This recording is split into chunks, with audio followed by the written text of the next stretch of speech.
बिगड़ थोड़ा ना जाएगा मेरा कुछ। अच्छा ठीक है, मैं गरम गरम रोटियां बना देती हूँ, तुम मम्मी जी से खाने का पूछ के आ जाओ। ठीक है दीदी। कल शाम को हमें शादी में जाना है, तो तुम दोनों टाइम से तैयार हो जाना, नहीं तो हमेशा की तरह इस बार भी लेट हो जाओगी। पर मम्मी जी, मेरे पास शादी के लिए अच्छी ड्रेस नहीं है, मैं बाजार जाके ले आऊं? अरे इतनी सारी ड्रेसें तो है तुम्हारे पास, उन्हीं में से कुछ पहन लेना। नहीं मम्मी जी, वो सब पुरानी हो गई है और मुझे नई ड्रेस ही लेनी है। अरे मम्मी जी लाने दो ना, यही तो उम्र होती है खाने और पहनने की। हाँ कोई बोले ना बोले, तू पहले बोलेगी। अरे जाओ ले आओ नए कपड़े, वैसे भी मेरे मना करने से तुम दोनों मान थोड़ी जाओगी, आखिर करोगी वही जो तुम्हारी इच्छा होगी। ठीक है जाओ, लेकिन घर का काम पूरा करके जाना। शादी में जैसे सब तुम्हें ही देख रहे हैं। अरे नीतू तुम जाओ बाजार, घर का काम मैं कर लूंगी। नहीं दीदी आप भी मेरे साथ चलो, दुकान में इतनी सारी ड्रेसें होती हैं कि मुझे कुछ समझ में नहीं आता। आप भी मेरे साथ चलो, मेरी ड्रेस पसंद करने में आप मेरी मदद करवा देना। चल ठीक है फिर चलते हैं। सोचा था बहू यहाँ आएगी तो मेरी घर में सेवा करेगी, मेरा अकेलापन दूर हो जाएगा, लेकिन ये बहुएं तो एक दूसरे में ही लगी रहती है। छोड़ गई मुझे घर पर अकेला, पता नहीं कब आएगी। ये दोनों इतना साथ रहती है कि मुझे भूल ही जाती है। मम्मी जी मैं तैयार हो गई शादी के लिए, पर मुझे एक बात समझ में नहीं आ रही मम्मी जी। क्या बहू? कि मैं हेवी ज्वेलरी पहनूं या लाइट ज्वेलरी पहनूं? तू हेवी नेकलेस पहनना अच्छा लगेगा तुझ पे। नहीं नहीं नीतू तुम लाइट ज्वेलरी पहनना, तुम्हारे ड्रेस के साथ भी अच्छा लगेगा। भारी ज्वेलरी तो खुद के घर की शादी में अच्छी लगती है। तुम सही बोल रही हो दीदी, मैं लाइट ज्वेलरी ही पहनूंगी। जब इसको मेरी पसंद की ज्वेलरी नहीं पहननी थी तो मुझसे पूछा ही क्यों था? इसको अपनी जेठानी की पसंद की ज्वेलरी पहननी थी तो उसी से पूछ लेती। ये तो अपनी जेठानी को ही अपनी सास समझती है, ना मेरी कोई इज्जत करती है ना मेरी कोई बात सुनती है। आग लगे इस देवरानी जेठानी की जोड़ी को। अरे मम्मी जी क्या सोच रही हो, चलना नहीं है क्या? नहीं तो देर हो जाएगी। अच्छा इधर टाइम पास मैं कर रही हूँ, तुम दोनों की ही बातें खत्म नहीं हो रही है और मुझे कह रही हो कि मैं देर कर रही हूँ। चलो अब। परेशान हो गई हूँ मैं इन दोनों बहुओं से, इन दोनों बहुओं को अलग कैसे किया जाए? हाँ एक आइडिया है। अरे नीतू बड़ी बहू इधर आना। जी मम्मी जी। अरे क्या कर रही थी तुम दोनों? कुछ खास नहीं मम्मी जी, बताइए क्या काम है? अरे आज मैं तुम दोनों के लिए कुछ लाई हूँ। क्या मम्मी जी? ये लो मैं तुम दोनों के लिए साड़ी लाई थी, और बताओ कैसी लगी साड़ी? अब तो इन दोनों के बीच में लड़ाई जरूर होगी। नीतू को सस्ती और हल्की साड़ी दी है मैंने, और बड़ी बहू को भारी साड़ी दी है। अब तो लड़ाई पक्की है। अरे बहू बताओ साड़ी अच्छी है ना? ये क्या नीतू को हल्की साड़ी? एक काम करती हूँ मैं ले लेती हूँ वो साड़ी, बेचारी को बुरा लगेगा। अरे नीतू तुम्हारी साड़ी देख कितनी अच्छी लग रही है, एक काम करो ये साड़ी मुझे दे दो और तुम मेरी ले लो। लेकिन दीदी ये साड़ी तो बहुत हल्की और सस्ती है, आपकी साड़ी महंगी और भारी है, तो फिर आप ये साड़ी क्यों ले रहे हो और अपनी मुझे क्यों दे रहे हो? तुम्हें अच्छी लगी ना मेरी साड़ी? मुझे अच्छे से बताया कि तुम्हें अच्छी लगी है मेरी साड़ी, इसलिए तुम ले लो। और मैं तो ऐसे ही हल्की साड़ी पहनती हूँ, ज्यादा भारी साड़ी पहनने का मुझे शौक नहीं। ठीक है दीदी। थैंक यू दीदी। थैंक यू मम्मी जी। ये दोनों तो मेरी सोच से ही दो कदम आगे निकल जाती है। इन दोनों को अलग करने के लिए मुझे कुछ और सोचना पड़ेगा। साड़ी तो छोटी सी चीज है, अब मैं इन दोनों को सोना चांदी गिफ्ट करूंगी। देखती हूँ सोना चांदी कौन किसे देता है। अब ये सोने की चेन छोटी बहू को दूंगी और चांदी की चेन बड़ी बहू को दूंगी। पिछली बार तो बड़ी बहू ने कॉम्प्रोमाइज कर लिया था, पर छोटी बहू ऐसी नहीं है। छोटी बहू बड़ी बहू इधर आना बेटा। क्या हुआ मम्मी जी? देखो मैं तुम दोनों के लिए क्या लाई हूँ। ये किसके लिए मम्मी जी? तुम दोनों के लिए बहू। ये लो नीतू तुम्हारे लिए। थैंक यू मम्मी जी। और ये बड़ी बहू तुम्हारे लिए। थैंक यू मम्मी जी। कितनी चालाक है मम्मी जी, अपनी छोटी बहू को सोने की चेन और मुझे चांदी की चेन दी है। दीदी को चांदी की चेन मिली, उनको अच्छा नहीं लग रहा होगा।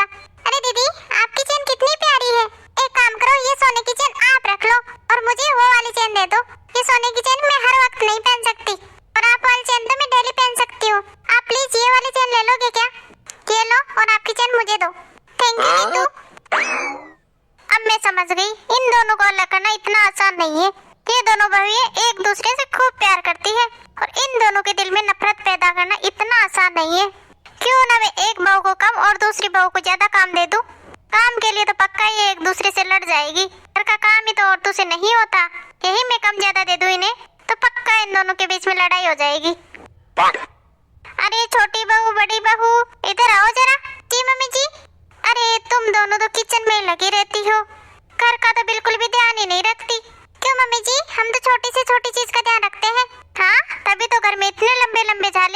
छत इतनी ज्यादा गंदी हो रही है, वो कौन साफ करेगा?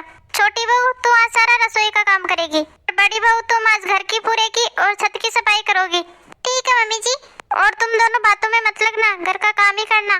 ठीक है मम्मी जी।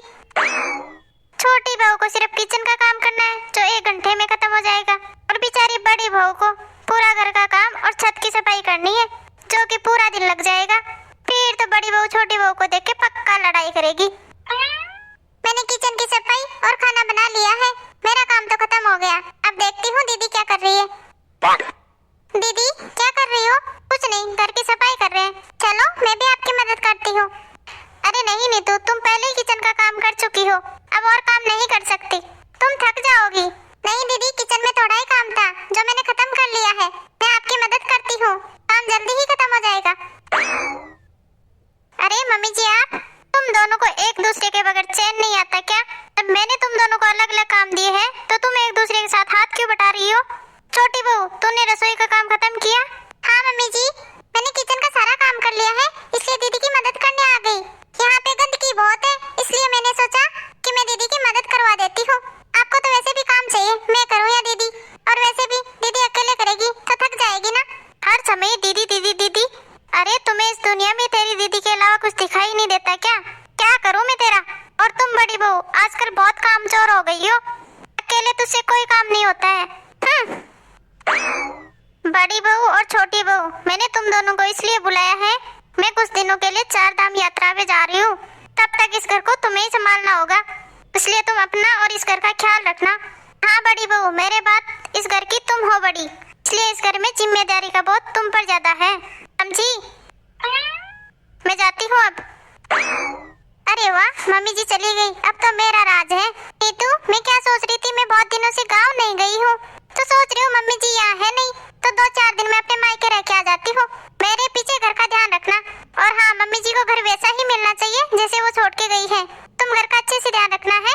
लेकिन दीदी, मैं अकेली क्या करूँगी इतने बड़े घर में? अरे टीवी देखना, अपनी मर्जी का अच्छा अच्छा खाना खाना, टेंशन किस बात की है? ठीक है, अब मैं चलती हूँ। 4 दिन बाद।